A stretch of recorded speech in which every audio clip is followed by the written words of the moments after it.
মুসলিম মোরা ঘুমিয়াছি আজ, বিবেকে ঝুলছে তালা।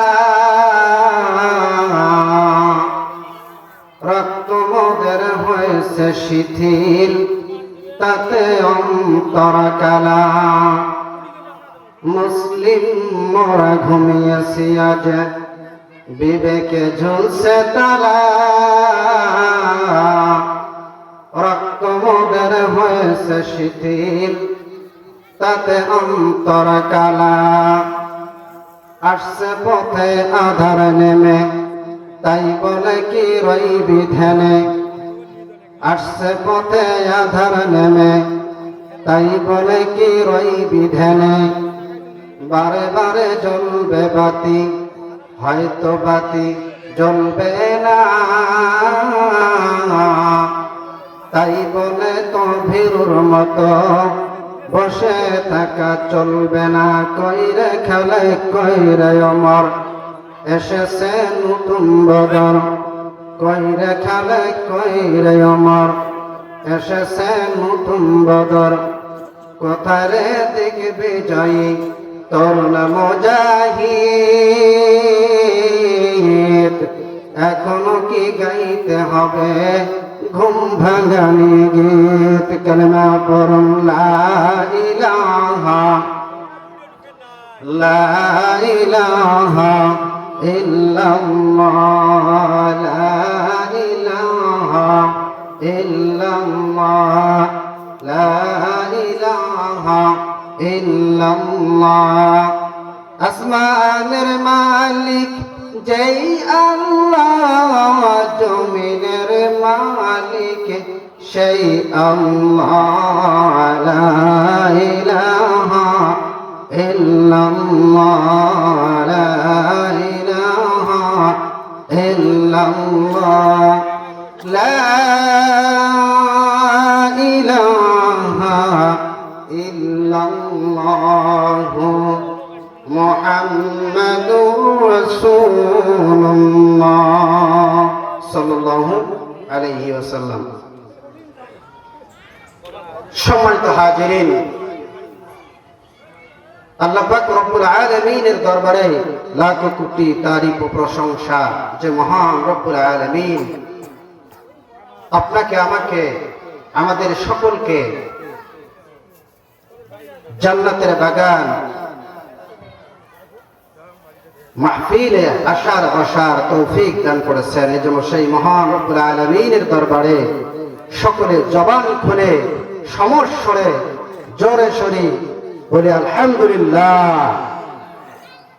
সংক্ষিপ্ত আকারে দরুদ ও সালাম পেশ করি যিনি হলেন সর্বকালের সর্বযুগের সর্বশ্রেষ্ঠ মহামানব সাইয়্যিদুল মুরসালিন খাতামুন নবিয়্যিন আহমদ মুস্তাফা আমেনা মায়ের দুলাল বিশ্বনবী মুহাম্মদ রাসূলুল্লাহ। সকলে পড়ি সাল্লাল্লাহু আলাইহি ওয়াসাল্লাম। সম্মানিত হাজিরিন,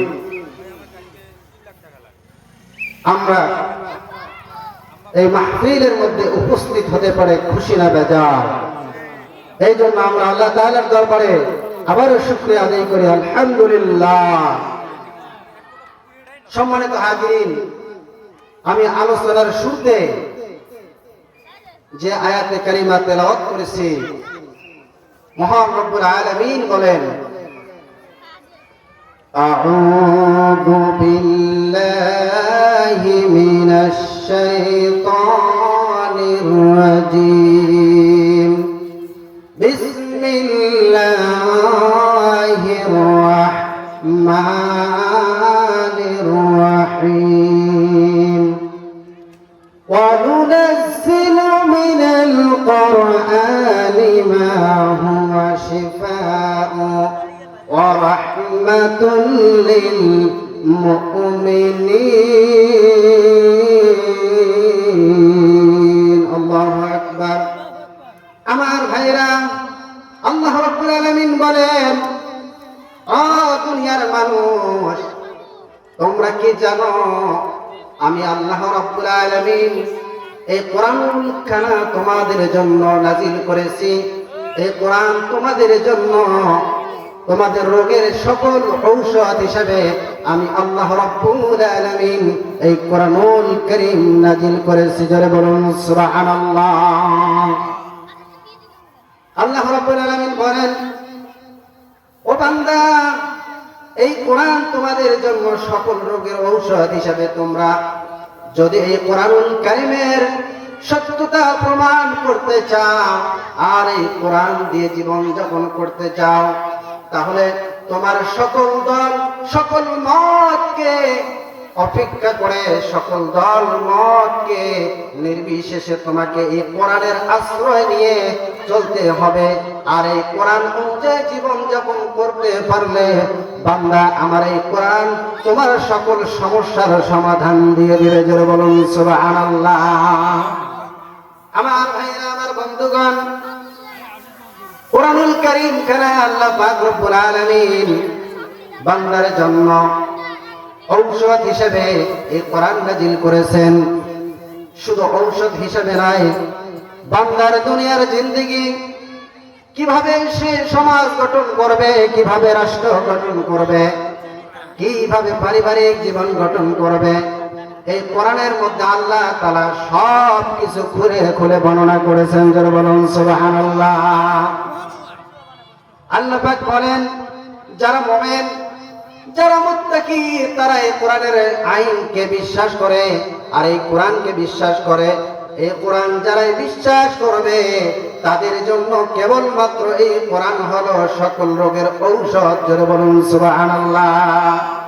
আল্লাহ পাক রব্বুল আলামিন বলেন, ওয়ালা ইয়াসিদুয যালিমিনা ইল্লা খাসারা। কেবলমাত্র জালিমেরা এই কোরআনকে তারা বিশ্বাস করে না। কথা বলেন ঠিক না বেঠিক? আমার ভাইরা, আল্লাহ রাব্বুল আলামিন যেই নবীর মাধ্যমে এই কোরআনুল কারীম দুনিয়ার মধ্যে পাঠিয়ে দিলেন, যে কোরআনের জিন্দেগি যার মাধ্যমে আল্লাহ তাআলা কোরআনকে পাঠিয়ে দিলেন, তিনি হলেন আল্লাহ তাআলার পক্ষ থেকে একজন রাসূল। যারা বলুন সুবহানাল্লাহ।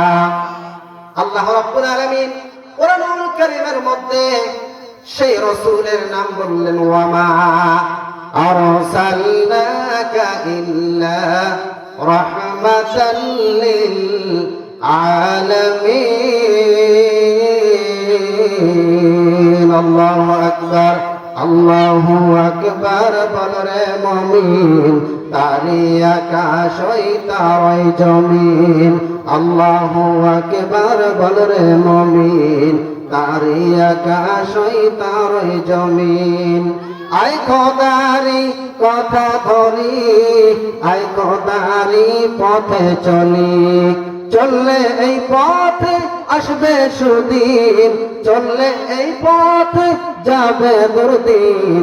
আল্লাহু আকবার, বল রে মুমিন, আল্লাহু আকবার, বল রে মুমিন। লিল্লাহি তাকবীর, লিল্লাহি তাকবীর। আমার ভাইরা, আমার বন্ধুগণ, এই কোরআনের আইন মানতে গিয়ে আমাদের নবী, বিশ্ব নবী মুহাম্মদ রাসূলুল্লাহ সাল্লাল্লাহু আলাইহি ওয়াসাল্লাম, তিনি উহুদের যুদ্ধে কত কষ্ট করেছেন। উহুদের যুদ্ধে বিশ্ব নবী মুহাম্মদ রাসূলুল্লাহ সাল্লাল্লাহু আলাইহি ওয়াসাল্লামকে কাফেররা অতর্ক আক্রমণে বিশ্ব নবী মুহাম্মদ রাসূলুল্লাহ সাল্লাল্লাহু আলাইহি ওয়াসাল্লামের চেহারা মোবারকে দুইটি তীর ঢুকে গেছে। আমার ভাইরা, বিশ্ব মুহাম্মদ রাসূলুল্লাহ সাল্লাল্লাহু আলাইহি ওয়াসাল্লামের চেহারা মোবারকে তীর দুইটি ঢোকার সঙ্গে সঙ্গে একদিকে হযরতে আবু বকর রাদিয়াল্লাহু তাআলা আনহু দৌড়ে আসলেন, অপরদিকে আল্লাহর নবীর সাহাবী হযরতে জাররাহ রাদিয়াল্লাহু তাআলা আনহু তিনি দৌড়ে আসলেন। আসার পরে আবু বকর রাদিয়াল্লাহু তাআলা আনহু বিশ্বনবীর চেহারা থেকে ওই তীর দুইটি খোলার জন্য তিনি রেডি হয়ে গেছে। ঠিক সেই মুহূর্তে জাররা রাদিয়াল্লাহু তাআলা আনহু বিশ্বনবীর একজন প্রিয় সাহাবী, তিনি আবু বকর রাদিয়াল্লাহু তাআলা আনহুকে বললেন, ও ভাই আবু বকর, আমি এই বিশ্ব নবীর চেহারা থেকে তীর দুইটি খুলে ফেলবো, আমাকে একটু সুযোগ দেন। এরকম করে আবু বকর রাদিয়াল্লাহু তাআলা আনহু তিনি বললেন, আমি খুলবো। অপরদিকে জাররা রাদিয়াল্লাহু তাআলা আনহু তিনি বললেন, আমি খুলবো।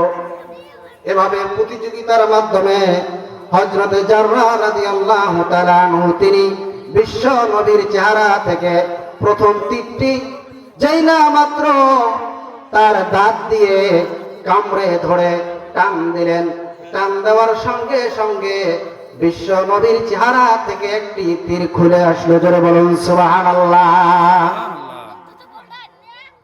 বিশ্ব নবীর চেহারা থেকে তীরটি খুলে আসলো। ঠিকই খুলে আসার সঙ্গে সঙ্গে ওই সময় জাররা রাদিয়াল্লাহু তাআলা আনহুর একটি দাঁতও ভেঙে গেল। আমার ভাইরা, এরপরে ভ্রুক্ষেপ করলেন না। হযরত জাররা রাদিয়াল্লাহু তাআলা আনহু তিনি দ্বিতীয়বার আবার ওই তীরটি খোলার জন্য তিনি চেষ্টা করলেন, কিন্তু চেষ্টার মাধ্যমে তীরটি আবারও দ্বিতীয় তীরটি খুলে আসলো। ঠিকই কিন্তু সঙ্গে সঙ্গে জাররা রাদিয়াল্লাহু তাআলা আনহুর আরো একটি দাঁত ভেঙে গেল। যারা বলুন সুবহানাল্লাহ। আমার ভাইরা, আমার বন্ধুগণ, এই ছিল নবীদের সাহাবীদের ভালোবাসা, সাহাবীদের ভালোবাসার প্রমাণ তারা অর্জন করেছেন। তারা প্রমাণ করেছেন যে আসলে আল্লাহর নবী একজন আল্লাহর প্রিয় বান্দা। জোরে বলুন সুবহানাল্লাহ। সাহাবীরা জীবন দিতে রাজি ছিলেন, তবুও আল্লাহর নবী কোন প্রকারের কষ্ট পাক তারা কখনো মেনে নিতে পারতেন না। কথা বলেন ঠিক না বেঠিক? আমার ভাইরা, বিশ্বনবীর চেহারা থেকে তীর দুইটি খুলে আসলো। আসার পরে বিশ্বনবীর চেহারা থেকে টপ টপ করে রক্ত প্রবাহিত হতে লাগলেন। বিশ্বনবীর চেহারা থেকে রক্ত প্রবাহিত দেখে অপরদিকে মালিক বিন সিনান রাদিয়াল্লাহু তাআলা আনহু তিনি তার জিহ্বা দিয়ে চেটে চেটে বিশ্ব নবীর চেহারাটাকে পরিষ্কার করে দিলেন। জোরে বলুন সুবহানাল্লাহ। আমার ভাইরা, বিশ্ব নবীর চেহারাটা পরিষ্কার করে দেওয়ার পরে বিশ্ব নবী মালিক বিন সিনানকে ডাক দিয়ে বললেন, ও মালিক, তুমি আসো, তুমি আসো। আমি রাসূল ঘোষণা দিলাম, লান তামাসসাকান নার। ও সিনান, তোমার এই শরীর, তোমার যে জিহ্বা দিয়ে আমার এই রক্তগুলো পরিষ্কার করে দিয়েছ, আমি কথা দিলাম কাল কিয়ামতের ময়দানে, মুসিবতের ময়দানে আল্লাহ রাব্বুল আলামিন তোমাকে জান্নাতের ব্যবস্থা করে দিবেন। জোরে বলুন সুবহানাল্লাহ। আমার ভাইরা, মালিক ইবনে সিনান রাদিয়াল্লাহু তাআলা আনহু বিশ্ব নবীকে জড়িয়ে ধরে বললেন, ইয়া রাসূলুল্লাহ, ইয়া হাবিবাল্লাহ, ইয়া রাসূলুল্লাহ, নবীজি, শুধু আপনার শরীরে রক্ত পরিষ্কার করে দেওয়া কেন? আপনার জন্য যদি যুদ্ধের ময়দানে আমাদের এই জীবনটা চলেও যেত, তবুও আপনার সাথে আমরা থাকতাম, এক সেকেন্ডের জন্য আপনাকে ছেড়ে কোথাও যাইতাম না। জোরে বলুন সুবহানাল্লাহ। আমার ভাইরা, এই জন্য আল্লাহ রাসূল বলেছেন, লা ইউমিনু আহাদুকুম হাত্তা আকুনা আহাব্বা ইলাইহি মিন ওয়ালিদিহি ওয়া ওয়ালাদিহি ওয়ান নাসি আজমাইন। রাসূল সাল্লাল্লাহু আলাইহি ওয়াসাল্লাম বলেন, তোমরা ততক্ষণ পর্যন্ত প্রকৃত মুমিন হতে পারবে না যতক্ষণ পর্যন্ত তোমার পিতা, তোমার সন্তান, তোমার টাকা পয়সা, তোমার ব্যবসা, তোমার চাকরি থেকে সব থেকে আমি রাসূল তোমাদের কাছে বেশি প্রিয় না হব। জোরে বলুন সুবহানাল্লাহ। আমার ভাইরা, এইদিকে বিশ্ব নবীর চেহারা থেকে রক্তগুলো চাপ করে দেওয়ার পরে এই সুযোগে ইবলিস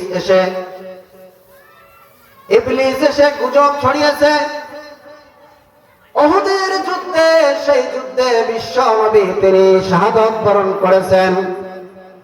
এই খবর যখন মদিনার অলিতে গলিতে প্রচার হয়ে গেল, মদিনার মেয়ে লোকেরা আর ঘরের ভিতরে থাকতে পারলেন না। ওই মহিলাদের মধ্যে আনসারী মহিলা ছিল। কিছু আনসারী মহিলা ঘরের ভিতর থেকে দৌড়ে এসে লোকজনদেরকে জিজ্ঞেস করে, ও লোকেরা তোমরা বলো আমার নবীজির কি অবস্থা? লোকেরা বলল, তোমার ভাই শহীদ হয়েছে। মহিলা বললেন, ইল্লা লিল্লাহ। এরপরে মহিলা সামনের দিকে আগায়, দৌড়ায় আর বলে, ও লোকেরা তোমরা বলো বলো আমার নবীর কি অবস্থা? লোকেরা বলে, তোমার স্বামী ইন্তেকাল করেছেন। মহিলা বললেন, ইন্না লিল্লাহ। আবার দৌড়ায় আর দৌড়ায় বলে, ও লোকেরা তোমরা বলো না আমার নবীর কি অবস্থা? এরপরে লোকেরা বলে, তোমার বাবা ইন্তেকাল করেছেন। মহিলা এরপরেও ভ্রুক্ষেপ না করে ইন্না লিল্লাহ পরে সামনের দিকে দৌড়ায় আর বলে, ও লোকেরা তোমরা বলো বলো আমার প্রিয় নবীর কি অবস্থা? করে বলুন সুবহানাল্লাহ। আমার ভাইরা, এইদিকে ভাই শহীদ হয়ে গেছে, বাবা শহীদ হয়ে গেছে, স্বামী শহীদ হয়ে গেছে। এরপরেও তিনি এত কিছু জানার পরেও বাবা এবং ভাই স্বামী মৃত্যুবরণ করেছে, এদিকে কোনো খেয়াল না করে বিশ্ব নবীর স্মরণে তিনি মদিনা পর্যন্ত দৌড়ে পৌঁছে গেলেন। জোরে বলুন সুবহানাল্লাহ। যাওয়ার পরে বলেন, ও লোকেরা তোমরা একটু বলো না আমার প্রিয় নবীর কি অবস্থা? তখন ওই মদিনার কাছাকাছি যাওয়ার পরে দেখতে পারলেন এক লোক ডাক দিয়ে বলতেছেন, ও মহিলা দেখো এই জায়গায় নবীজি জীবিত আছেন। জোরে বলুন সুবহানাল্লাহ। মহিলা সঙ্গে সঙ্গে বললেন, কুল্লা মুসিবাতিন বাদাকা জালাল। হে নবী, আপনি জীবিত থেকে আমার বাবা, আমার ভাই, আমার স্বামী, দুনিয়ার সকল মানুষ যদি শহীদ হয়ে যাইত তবুও আমার কোনো আফসোস নাই। আপনি নবী জীবিত থাকলে আমি সব থেকে বেশি খুশি থাকবো। জোরে বলুন সুবহানাল্লাহ। আমার ভাইরা, আমার বন্ধুগণ, এই ছিল সাহাবীদের নবীর প্রেম, ভালোবাসা। নবীর জন্য জীবন দিতে তারা প্রস্তুত। আজকে কোরআন অনুযায়ী জীবন যাপন করব, কোরআন দিয়ে সমাজ গঠন করব। এই সমাজ গঠন করার জন্য অনেক তন্ত্র মন্ত্র, অনেক ধরনের ষড়যন্ত্র, কিন্তু কোরআন যে সঠিক আইন, সঠিক বিধান, এটা কিছু মুসলমান নামধারী তারা মেনে নিতে চায় না। কথা বলেন ঠিক না ঠিক? আমার ভাইরা, যেহেতু দ্বিতীয় মেহমান এসেছেন, আমার আর কথা বলা ঠিক নয়। এই জন্য আমি যতটুকু আলোচনা করার সুযোগ পেয়েছি, এই কথাগুলোর উপরে যদি কোনো ভুল ত্রুটি হয়ে থাকে আপনারা ক্ষমা দৃষ্টিতে দেখবেন, এবং যদি ভালো হয়ে থাকে সেই দিক অনুযায়ী আমরা আমাদের জীবনটাকে কোরআনের সাথে সাজিয়ে রসুলের জিন্দেগি অনুযায়ী জীবন যাপন করার জন্য চেষ্টা করব। আল্লাহ পাক যেন আমাদের সকল আমলগুলো ইখলাসের সাথে কবুল করেন। সকলে বলুন আমিন। এই বলে সংক্ষিপ্ত আলোচনা এখানে শেষ করছি। ওয়া আখিরু দাওয়ানা আলহামদুলিল্লাহি রাব্বিল আলামিন।